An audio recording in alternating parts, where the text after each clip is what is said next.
But some of the other things that are natural, because we're talking about natural things that are bad for you, but also can be good, as you said, some molds are in that realm as well. You talk a lot about coffee too, I saw. Yeah, And I always am fascinated with coffee because I mentioned this, that I just right. became a coffee drinker, and I really I have. heard your talk with Dr. D Nicolitano, Nick, right? yeah, Yeah, yeah, yeah, D Nick, and I'm such in a love-hate relationship with it. Like one week I'm like, it's wonderful for me, I love this, and then I'm like, wait a second, I'm like it's staying not up so a good. little later, this and that, and maybe it's just me being crazy about it and just getting No, involved. I think you're so on to something with coffee. But go on, please. Yeah, but I want to hear your thoughts about coffee because I see it sometimes, and I want to talk about the Shilajit as well because you brought me onto that. Thank you for that. Been My really pleasure. enjoying that.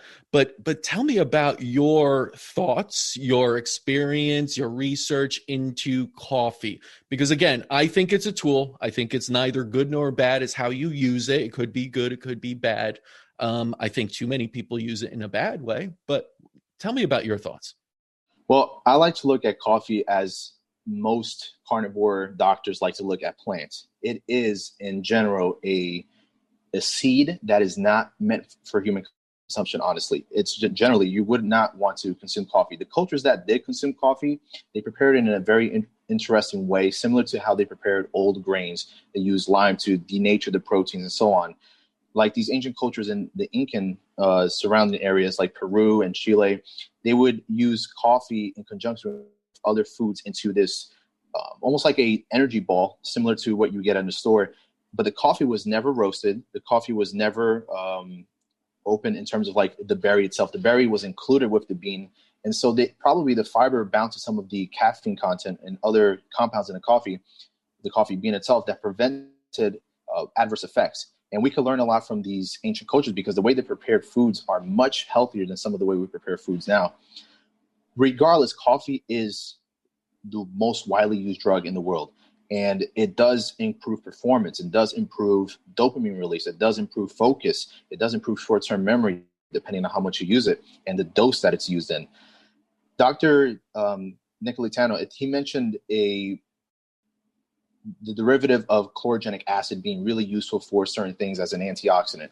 That is true, but the way that it works is not that it is an antioxidant. It pulls electrons and it creates a more stable state. It works with your own body. It triggers a stress response. Your body produces endogenous antioxidants that then work in this factor. If not for this, the antioxidant response would not be as high from our bodies. But you can achieve the same thing coffee does and the benefits you can acquire from coffee with something like fasting.